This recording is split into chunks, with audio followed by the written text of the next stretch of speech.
Okay, yes, I would encourage any questions from the audience. I will start with one question of my own, and then anyone who wants will have their own questions. So, as we were preparing for this, one of the things we talked about was how do you make sure that the quantum education programs are really matching up with what the industry demands? And that's part of the purpose of having this session today. I would also mention that's an area where QEDC is interested in facilitating that if any additional things need to happen in the future. So maybe you could just talk a little bit about any things that you've done in the past to assess the industry needs and how you've tailored your program to match those needs. Maybe we start the line with Elliot. Okay, everyone hear me? Yeah. Okay, well, so we were very fortunate to have the QEDC survey to fall back on. Yeah. And at Mines, a number of the faculty, including myself, worked closely with industry groups. So we did a fairly large informal email survey of basically everyone we could think of at industry and national labs to ask about what people were looking for. We were also blessed that our Vice President of Research and Tech Transfer at the time, Stephanie Tompkins, who's now Director of DARPA, was very well connected and helped put us in touch with a lot of non-quantum businesses that were, like companies like BP and Comcast and things like that to get a sense of what they were looking for. I think in terms of, making sure that skills are relevant, it's just important to have research active faculty teaching in this area. Like if you're doing daily research in QIS, you have at least somewhat of a sense of what the important trends in the field are in the quantum computing space, and can make sure your students are roughly following that, and can make sure that the courses you're teaching are roughly following that as well. Okay. Bob? So we also benefited a lot from the QEDC survey. It really was important for us. Our main resource in this area has been our PhDs. We were lucky that a lot of them were out there in the quantum area, and they've been very generous with their time.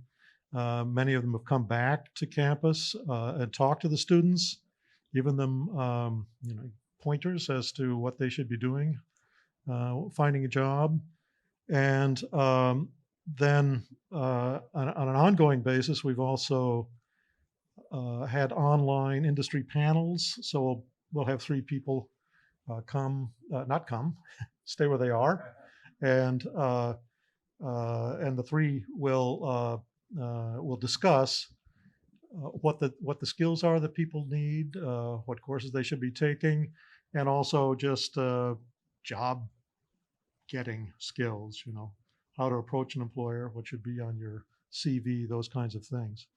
So I think that's mainly how we did it. No. Okay. Kate? Yeah, I'm gonna echo using the QEDC survey. Okay. This is great advertisement for QEDC. Yeah, so I think that that's number one. Number two is for both of our certificate programs, we talked with, we have a nice group of corporate partners, and pretty much everything we do around education, we have a kind of an employer engaged approach. So we kind of tested the idea, got really granular detail about what are your technical gaps that you're seeing when people are coming on board, that kind of stuff. And so, we've done that with both the advanced professional certificate and then also the early career one. Rhonda Whittle from Aliro is on the kind of group that is developing the course. Aliro is one of the partners of HCAN. And then the third one is, as the people who are taking the advanced professionals course are providing comments after the fact, many of those people are at companies. And so we are able to kind of take that feedback and integrate it and use it to improve the course. Okay, great. It's already live.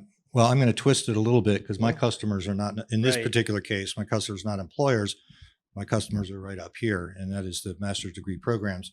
And even though I do look at the QEDC stuff, in this case, I had to do a little DIY work. So I contacted, I only got to 7 of them, but I contacted the program directors around the world, US, Canada, and Australia. The Europeans I just didn't get to, but it's very easy because I just need to ask those directors, what are your prerequisites?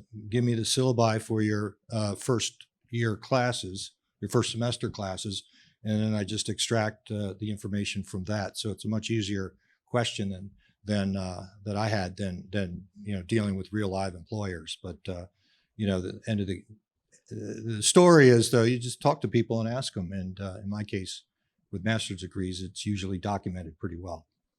Okay. Umesh, have any comments? I don't have much to say about it, Okay. but I guess if I certainly haven't looked into the problem other than talking to colleagues in certain colleagues in industry. If I had to design such a program, I guess I would probably take the Steve Jobs approach, which would be not to do a survey, but first design it and then ask people if they like it. I see.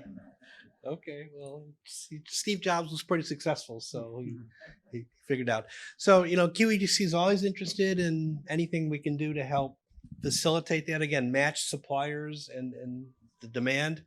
That survey that you were referring to was actually the second iteration. Was one done about a year or two ago. And there'll probably be future ones too that we'll discuss in the workforce task group. So again, if you have any questions on that or any ideas, let us know. Let me ask about, I'll call it input output. Have you had any challenges either in recruiting students to get into your program, or after the students finish the program, have you any challenges of placing them and getting them in different companies? Again, we'll just go in geographical order there with Elliot. Well, we took our first class of master's students and undergrad minors really like this fall. So Okay. I can't really say anything about placement yet because the master's students are going to be graduating in the spring. But in terms of recruitment, it's COVID, so everything is extremely weird. But I think students, at least at Mines, pretty naturally gravitated toward it. We've had healthy enrollments in our quantum classes each time we've offered them. We piloted a number of the classes last year before launching the full program. We haven't had problems with sort of meeting the level of students we were hoping for, just because it seems like there's been so much interest in quantum technology. But I can't speak to what future years are going to look like. Okay. Bob, you've had a little bit more experience. You've had a few more classes. Yeah. So let me start with recruiting. Our first year, we had 40 applicants, I think, for the program. We ended up eventually having 8 actually come. It was a little smaller than I expected, and I think, that was pre-COVID, so it wasn't really affected by that. I think it was just that, this hadn't been done before, and the idea was new, and so students didn't have any role models or anything like that. And, there was already a lot of hype, but it's increased since then. Since then, the number of applicants has ramped up. We had 80 last year. We ended up admitting 18, or we had 18 come rather.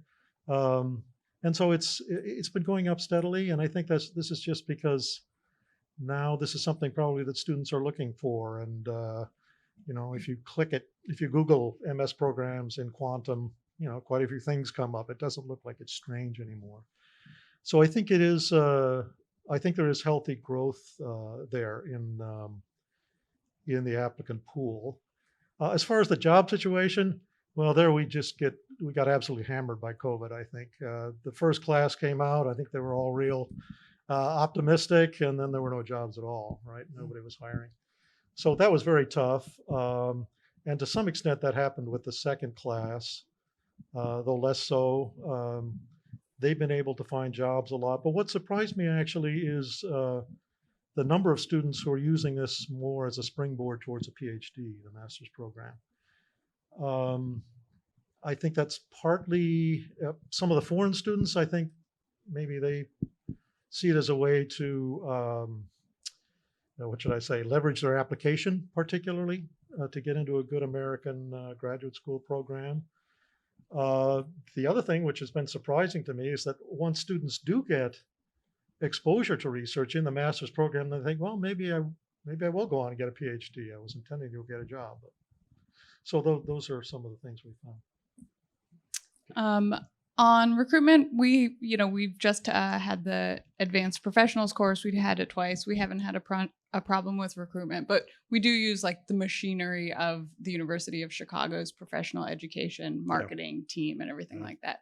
And then, in terms of job placement, I think when we launched the advanced professionals course, we really thought we would get a lot of people who really were interested in switching careers. And it ends up I think we get a lot more people who are at a company and really kind of on behalf of the company want to come in, learn more about kind of the breadth and a little bit of the depth of QASE, and then take it back to the company.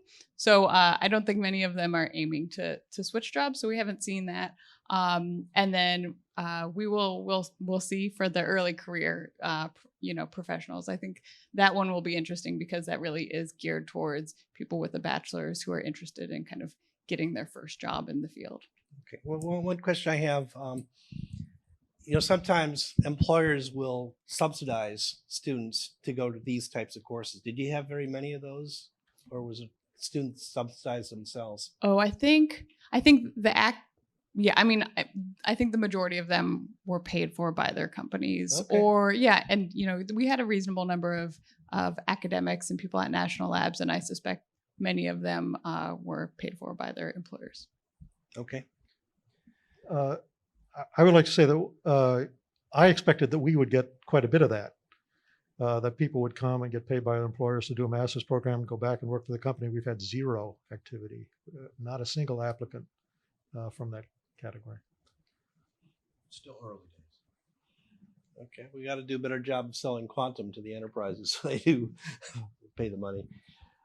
Terrell, have you started recruiting people yet for your program? That's all I do. Okay. I'm in a completely different world. Yeah. But that's what makes it maybe interesting.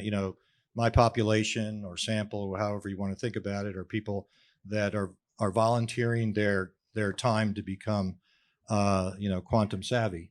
And so, they don't have skin in the game, so $48K or whatever per year. So what I've been experiencing is, unfortunately, the vast majority of people don't have the grit, if I can just explain it that way, to persist and to do those difficult problems that you get in graduate school. So that's been kind of disappointing. I guess it's not surprising, who likes to do homework if you don't have to. But the number of people that actually go beyond that step of just listening to your lectures and attending Zoom sessions, but actually doing something, it's actually a very small population that are actually willing to sit down and try to do the homework assignments and stuff, which is, you could read into that whatever you'd like, but it's a concern I have, because I think a lot of people try to get into quantum and maybe recognize it's not an easy lift like copy and paste. Yeah. In the Python world, which most classical computer people are used to. It's you actually got to lift weights. You got to actually do some jump roping. If you're going to be a professional boxer, you got to do the things that don't look like boxing. So that's been my experience. Okay. And Umesh, you've had a program at Berkeley for quantum education, mostly at the PhD level, for many years. So maybe you can tell us a little bit about your experience of recruiting students and getting the students placed. I should say that in terms of recruiting students, it's never been very difficult because it's such an interesting field. But now now it's particularly easy too, because everybody wants to, the number of people who want to work in this field has just exploded, and it's it's hard to keep them. You really have to choose and pick very carefully at this point. In terms of, again, in terms of placing them, in terms of after their PhDs, there was a time,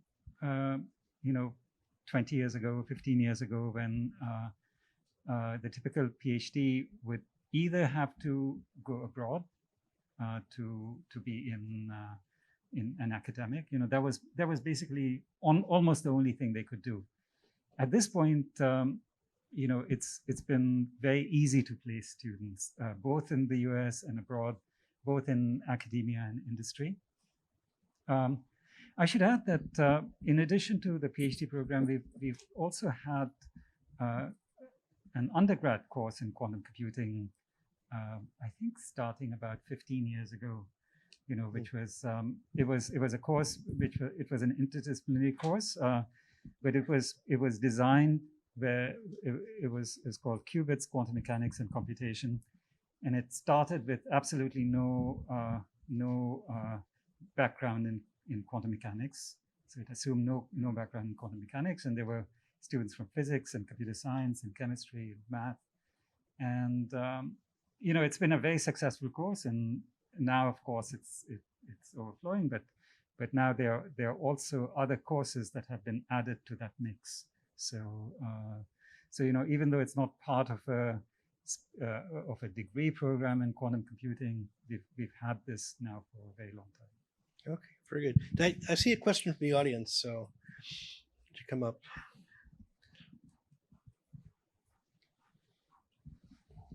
Oh, okay. Hello. So I'm actually running a mentorship program at Quantum Open Source Foundation, which has a very different model.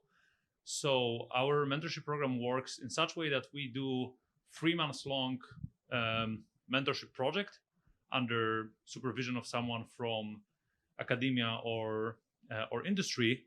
And I see it as like different approach to this problem, because for many people enrolling into a couple of years long master program or PhD program is like huge time investment, especially for people coming who are already like working in different fields. Or I know we have like software engineers, like machine learning engineers, also regular students.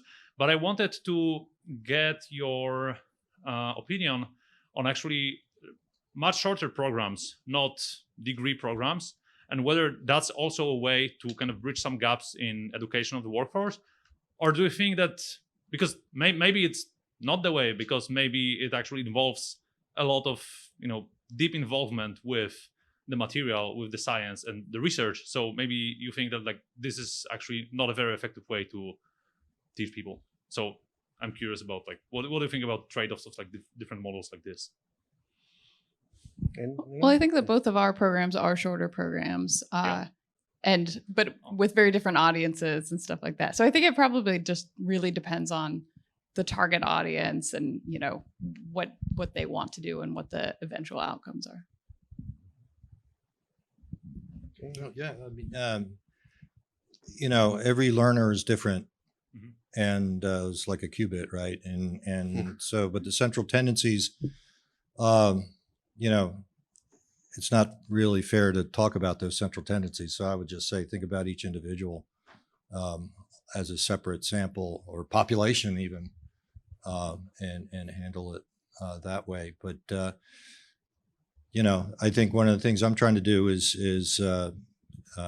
try to facilitate that entryway into internships, right? Because again, you guys on the demand side for interns, I mean, you're going to get somebody usually from computer science, and you got to do a lot of translation.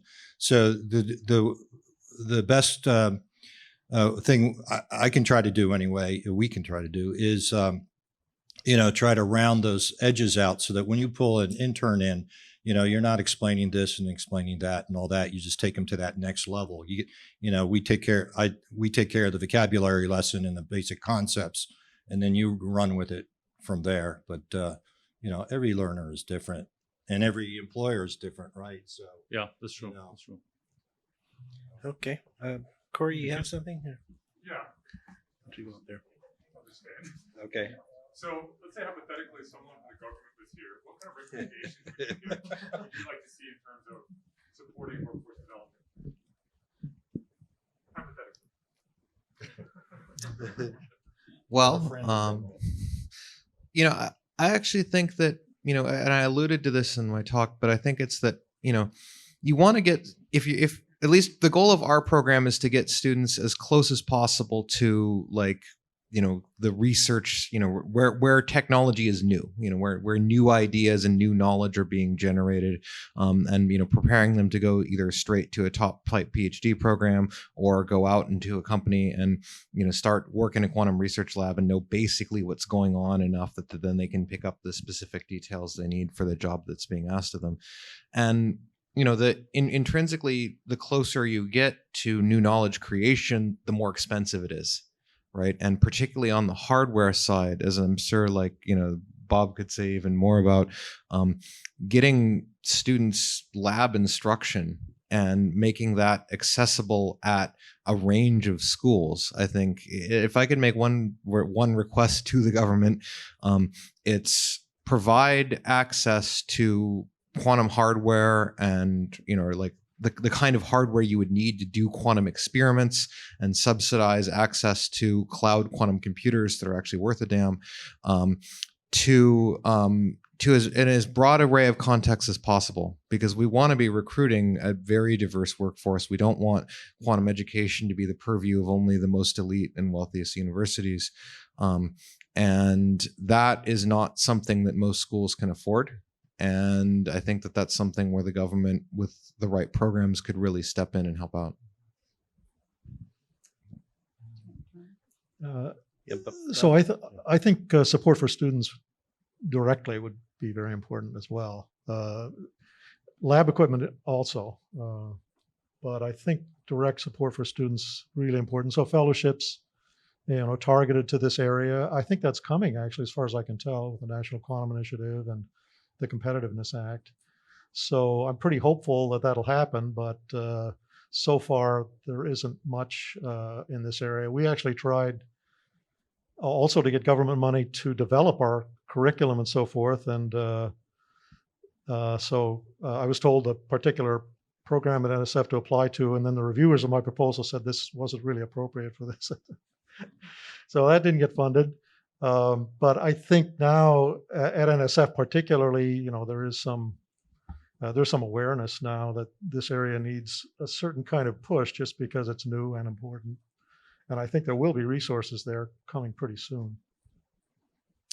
Yeah, I think that given where we are with quantum and how much kind of funding is already going into this space, really government is useful for really intractable problems, which I think the biggest one, especially with workforce, is diversity. Essentially really focusing on minoritized scientists and figuring out, there's such a critical, timely need to diversify the field. And, this links to national competitiveness and economic competitiveness. So if someone in the government is in the room, I think that's really important. Man, that's a great question, Corey.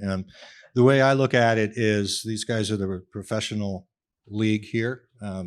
Keep supporting them, but I would say pay a little attention to the farm teams, and the community colleges is probably the best way to think about it, as you know.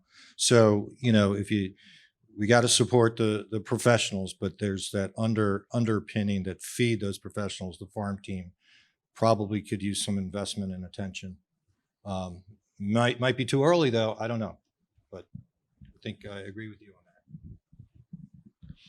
that. Okay. I think we have a question there. Yeah. Yeah, I'd just like to preface this by saying we would love to hire any of your students that are looking for any jobs at Quantinuum. But the question I have for you is, what have you seen in terms of outreach from those enterprises, and what is your strategy in the opposite direction to reach out to those enterprises to make sure that you have good placement with your programs for your students?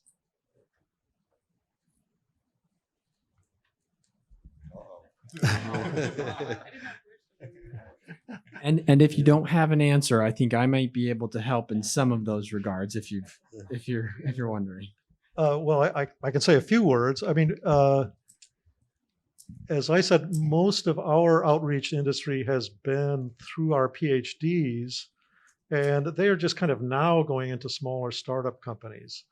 So our outreach has been more towards Google and Intel and IBM and so forth. I would love to hear from you on how we can be more effective getting to the smaller, newer companies. And I'm not going to talk about certificates, but before the fire alarm went off, I talked about some of those gaps, like employer gaps and network gaps. We do a variety of things for students and trainees in the CQE community. And one of my favorite things is we periodically put together employer spotlights, which are super casual, usually I think they're most successful when a technical person from a company comes, kind of gives a little bit of the overview of what the company is culturally and everything, and then really drills down into what their hiring needs are, what the opportunities are. And because we have a broad community of students, then open it up for questions. And the fun part is that second half hour where the students are asking really great questions. You're clearly getting excitement on the employer side as well. And some of these things have resulted in, summer internships, actual job offers, although it did not result in a placement. And so yes, that is something we love to do with our partners, and we'd love to talk to you about it too. I just want to follow up and ask you, could you tell us in 30 seconds what your idea is? Yes, we actually have a robust side. We've done it for business, so we'll have to tailor it a little bit toward more technical roles. But at the moment, we have lots of open technical roles. We have a very robust system of how we go to campus, like you mentioned, with a technical expert, as well as someone who is an expert in recruitment, and it's usually from the HR department to help give more information on the company. And so we have a robust plan where we go to the different schools. We have specific networks and folks at those schools that are the company's core schools that we then network with, and then use that as some and put together, or shall I say, recruitment events where we are usually on campus in person, and then we get time to actually talk to students where they can ask, like you mentioned, those fantastic questions to us as a company and see if they're a good fit, as well as us being able to see if the student is a good fit for the company. Okay. Well, great. Well, there's an opportunity. I think you're about 20 minutes drive away from us, so please come chat with me after the. Yeah, Alan, why don't you go ahead? Yeah. Okay, you're next. So this question isn't really a question; it's actually a compliment. One thing I'd like to challenge all the hardware companies who think that it's really expensive to work with academics. That's not true. So Elliot's team, we partnered with them. They used the quantum computer that we did the quantum supremacy experiment on, and they made good use of it. It wasn't just a bunch of Hadamard gates on it. And I think that's a lot of people were concerned that, oh my gosh, it's going to be a waste of resources and it's going to take hundreds of hours on the machine. It's going to be a total waste of time. But I would really challenge that, the hardware companies out there, even if you're component suppliers, try to figure out some very creative ways to work with the academic community, because you're going to get a lot back.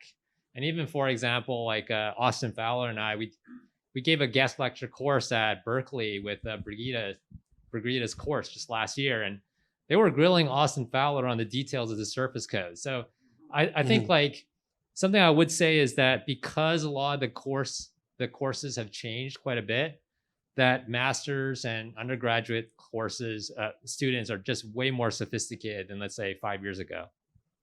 Okay, thanks. I would actually agree and say that, in response to the previous questions about how to engage with universities, our undergraduates are extremely sophisticated. They have their quantum club. You can actually engage with them, and they engage with industry directly, and they are extremely good at it, I think. Okay, very good. My question is, what is your acceptance rate, and what would you wish it to be? So the question was, what is the acceptance rate and what do you wish it to be? Well, so in our class of master's students, we accepted almost all the current Minds students applying who had a chance, so who were students who were currently pursuing a bachelor's degree in whatever field and then wanted to add to quantum engineering. And I think that was in part because students that obviously weren't qualified. We had a chance to talk to faculty and sort of realize, okay, this isn't for me. With students applying from outside, I think we offered admission to about half of them, I would say.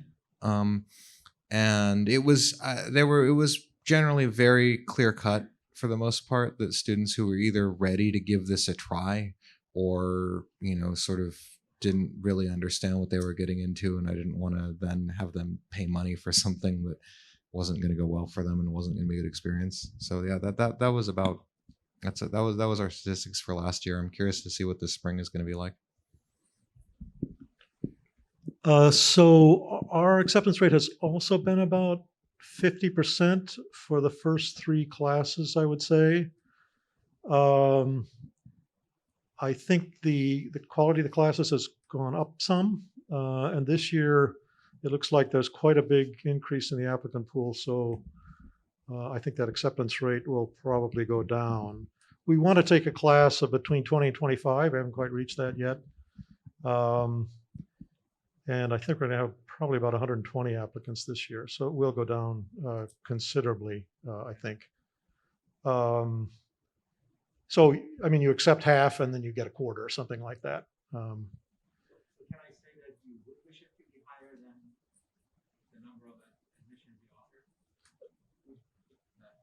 So would I be correct to think that you would wish it to be higher than what it actually is, what it will be? The acceptance rate? Yeah, do you wish to accept more than you actually think you will? That I think will show up?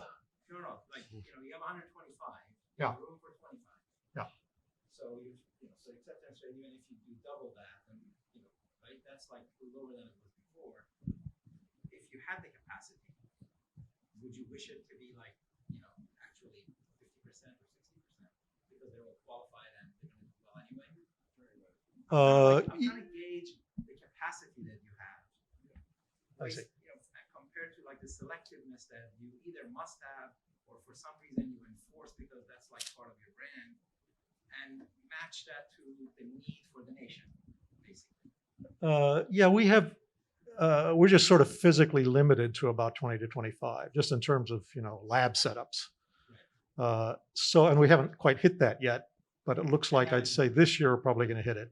And so you just adjust the acceptance rate accordingly, pretty much. But nirvana would be that you would do 5 more labs.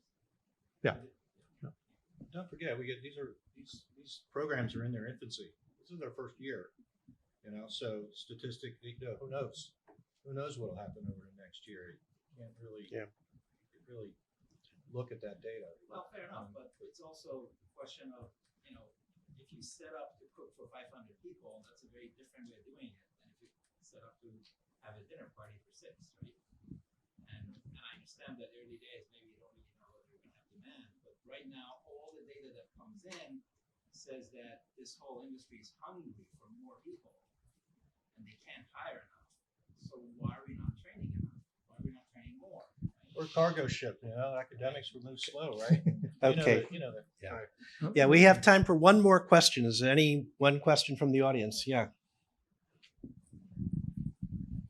Last question here. Thank you. I'll give it back to you. So I've heard talk of diversity being a big issue, but so far I haven't seen any solutions or basically anyone provide any, guidance to how you will address that.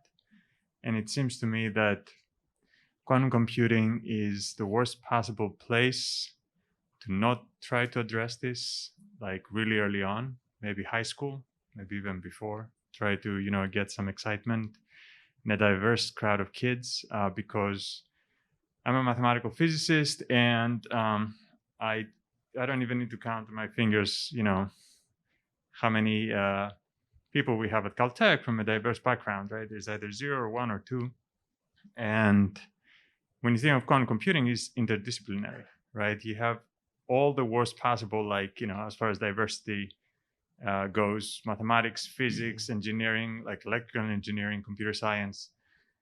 And I wonder, have you all worked, the government, everyone else here, like, worked very closely with anyone who is thinking about this seriously? Like, have you funded them? Have you supported them? Right? Like, we have somebody here who should be up there on the panel talking about this and was not, I guess, allowed to be here from what I've heard. But this is the kind of situation where you know there is a solution, and I haven't seen anyone yet, right, discuss that, right? Okay. I think you're about to get a whole bunch of people responding with Yeah. what they're Excellent. doing. We're an MSI. So that's what we do. It seems to me that there's there are people who are working on actually solutions that would answer your question and others as well. There are two groups I can think of. One is Qubit by Qubit, and the other is QBraid. And I think they're both working on very interesting solutions to my mind. Qubit by Qubit is reaching out into schools to try to and they're doing it in a really fantastic way. I personally think. And QBraid is actually creating online materials and course materials which are extremely high quality, really well done, and these scale. And I think that these are fantastic solutions, and they are being championed by